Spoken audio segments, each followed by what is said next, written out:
Around sports, we have a director's order that was issued on Friday that I want to talk about today, a health director order. It's on a short-term basis only that the Ohio Department of Health has issued an order allowing for contact and non-contact competition to resume for all sports. And you got to listen carefully to this to make sure that you understand the restrictions that are involved in doing so, because there are several of them that are really important. Tournaments, games, and scrimmages between teams for contact sports is only permissible so long as the teams agree to the list of guidelines in the order, including such things as testing of all players, coaches, athletic trainers, support staff, officials, before travel to the competition. And during. We're going to during the tenure of the stay. Daily symptom assessment, athletic trainers wearing masks and coverings while attending to players, coaches, and officials are strongly recommended to wear face coverings when possible. Strict social distancing by players who are not actively engaged in the competition. Immediate isolation and medical care for a participant who develops symptoms. These restrictions are required for any of these types of things to happen. The coronavirus.ohio.gov website will have these restrictions. The reason it's important to notice today, because we've had several questions about different types of activities and do they qualify. The things that qualify are very limited. This is temporary. It ends on July the 15th. We hope to use this to inform our future decisions as it relates to return to play.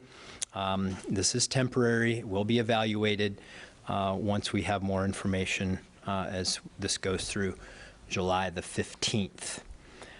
Additionally, we're starting a new campaign today. I Want a Season campaign, and let me explain. I know that we all love sports. I love sports for the recreation and the physical fitness and health aspect that sporting activities provide, not to mention the life skills of teaching, particularly our young people, teamwork and discipline and the competitiveness and the grit and the resilience and all the things that we learn from these types of competitions. And over the past few weeks, we have seen a steady drop, as the governor alluded to earlier, in the age of people contracting coronavirus. More younger people are becoming infected at a higher rate. I want to go over again the statistics that the governor covered earlier. In July, in our limited data that we have in July, 26.4% of the cases are people the ages between 20 and 29, 13.2% between the ages of 0 and 19. That's nearly 40% of all the cases for people under the age of 30. And when we're talking about sports and competition, the two go hand in hand. Those are the age groups that in most cases we're talking about. You know, can I give a potential reason for this? Of course I can. If you're healthy and you exercise and you feel like you're invincible. You feel I at that age would have probably had the same attitude. But there are a lot of reasons. There are a lot of reasons that you need to care about the spread of coronavirus, and particularly as it relates to our athletes who are competing in sports, because you certainly have parents or grandparents or classmates who could be in a higher risk category. And you may not be worried about yourself as much, but you ought to be worried about them. Additionally, we have a couple more reasons. We all want to resume things that feel more like our normal lives.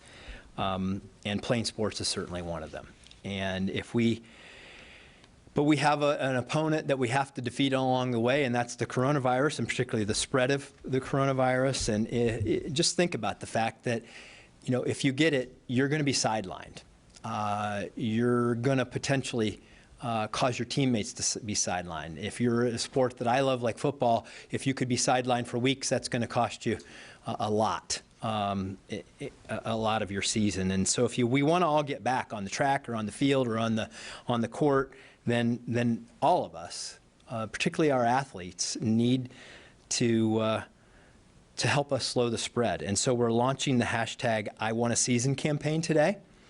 We've been talking with a lot of professional, college, high school sports teams and athletes about helping to share this via social media, Facebook, Twitter, Instagram, Snapchat, to tell your friends that we're all in this together, that you're wearing a mask and practicing social distancing and washing your hands because you want to have a season. And I know that we have a video that we're going to be posting out there that will be at lg.ohio.gov/IWantToHaveASeason, giving you all kinds of details about how athletes can get involved in sharing the word of how they're in it together, that in protecting your teammates, in protecting you, you are putting yourself in a better place to have a season, to do the things that you love by making sure that you're slowing the spread of the coronavirus. And so as we talk to young people, you know, how to make it relevant in your life. Well, if you're an athlete, this is super relevant in your life because it depends on your ability to participate, your teammates' ability to participate. It's about what teamwork is all about, looking out for each other and helping each other through this on your way to victory. And not only do you want to defeat the team across the field, we all collectively want to defeat the coronavirus and restore many of those things that we enjoy in our lives. So, Governor, thank you.